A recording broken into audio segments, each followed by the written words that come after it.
नमस्कार साथियों, अपना यूट्यूब परिवार रोहित सर बालाजी में आप सभी लोग का स्वागत है।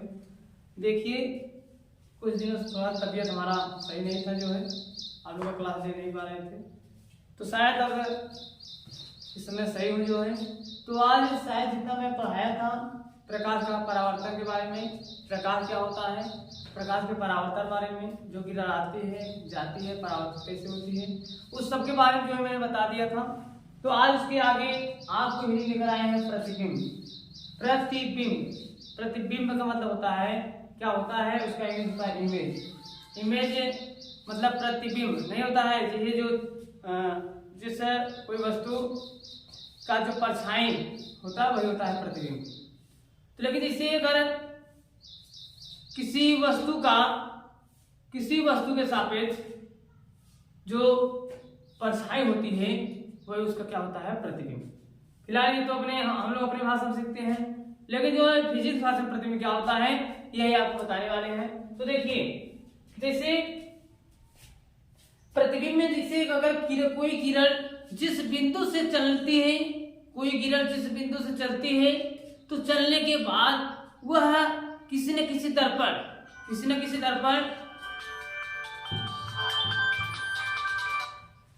तो कोई किरण होती है, वो किरण किसी न किसी बिंदु चलती है, वह परावर्तन या अपवर्तन के बाद, मतलब किसी दर्पण से परावर्तन या अपवर्तन के बाद जिस भी बिंदु पर मिलती है वह उसकी क्या होता है, प्रतिबिंब। अब देखिए, उसके बाद भी दर्पण पढ़ाएंगे तो आपको सब कुछ समझ में आ जाएगा। जैसे मान लीजिए कि अगर ये दर्पण है, ये क्या है, दर्पण है। अभी दर्पण क्या होता है, दर्पण वाले उसके आगे बताएंगे जो है, ठीक है। देखिए, एक दर्पण होता है और ये दर्पण एक मुख्य अक्ष होता है। जैसे मान लीजिए किरण यहाँ चलना प्रारंभ किया, जब किरण यहाँ चलना प्रारंभ किया तो दर्पण के पास गई, और जैसे दर्पण के पास गई तो दर्पण से क्या हुआ, परावर्तित हुआ या अपवर्तित हुआ। तो ये परावर्तन में इसलिए किरण क्या हुआ, दर्पण से परावर्तित हुआ। परावर्तित होने के बाद इस मुख्य अक्ष पर जिस भी बिंदु पर मिलती है, मतलब जिस भी बिंदु पर मिलती है, ये इसका क्या कहलाता है, प्रतिबिंब। जिस बिंदु पर ये बिंदु मिल रही है, इसका ये क्या होता है, प्रतिबिंब कहते हैं। तो अर्थात कि प्रतिबिंब क्या होता है कि प्रतिबिंब जब प्रकाश किरण किसी बिंदु से, माने प्रकाश किरण किसी बिंदु से चलना प्रारंभ करती है और चलने के बाद जब वह किसी दर्पण से परावर्तित होती है, किसी दर्पण से परावर्तित होती है, और परावर्तित होने के बाद मुख्य अक्ष पर जिस बिंदु पर मिलती है या मिलते हुए प्रतीत होती है वही हमारा क्या होता है, प्रतिबिंब। वही क्या होता है, प्रतिबिंब। अब देखिए, प्रतिबिंब यहाँ दो टाइप होता है, एक किरण वास्तव मिल रही है, एक किरण मिलते हुए प्रतीत हो रही है। एक किरण क्या होती है, वास्तव मिलती है, और दूसरा क्या होता है, मिलते हुए प्रतीत होती है। और जो किरण वास्तव में मिलती है उसे हम लोग कहते हैं वास्तविक प्रतिबिंब, उसे हम लोग क्या कहते हैं, वास्तविक प्रतिबिंब। और जो किरण मिलते हुए प्रतीत होती है उसे कहते हैं आभासी,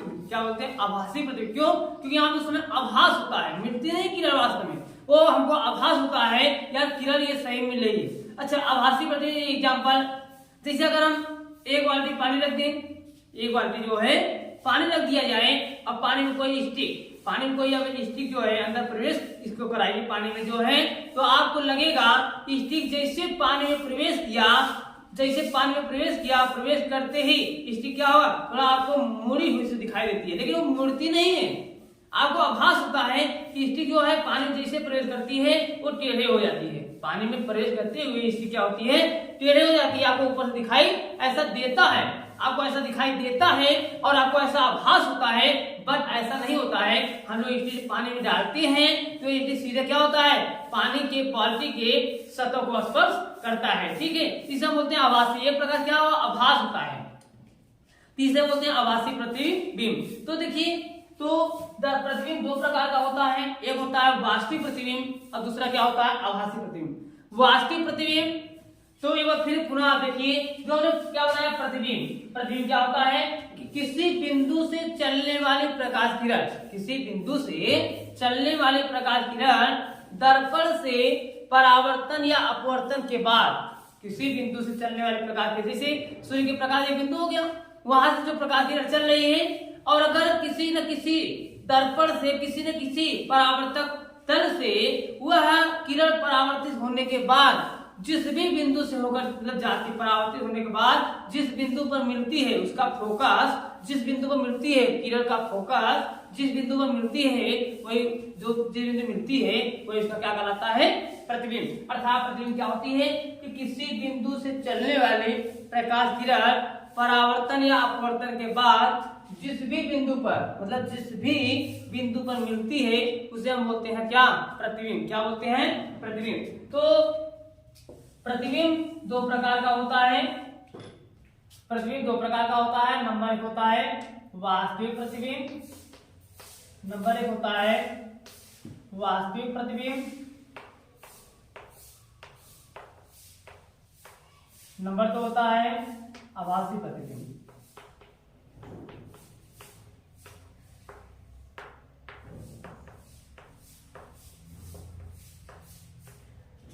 देखिए वास्तविक प्रतिबिंब क्या होती है और आभासी प्रतिबिंब क्या होती है।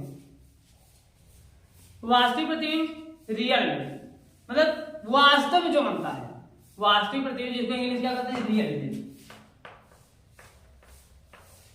रियल इमेज,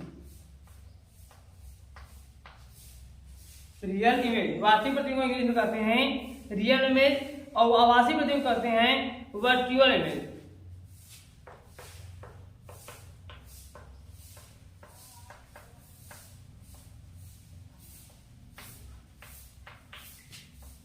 देखिए रियल इमेज और वर्चुअल इमेज क्या होती है। तो रियल इमेज जो है, रियल इमेज मतलब वास्तविक प्रतिबिंब, तो हमने आपको प्रतिबिंब बताया जो किसी बिंदु को मिलती है वो है वास्तविक प्रतिबिंब। जैसे देखिए देखिए वास्तविक प्रतिबिंब जैसे दर्पण है, ये क्या है, दर्पण है, और ये दर्पण का जो है मुख्य अक्ष होता है और किरण यहाँ चलना प्रारंभ करती है, यहाँ से किरण जो चलना प्रारंभ करती है।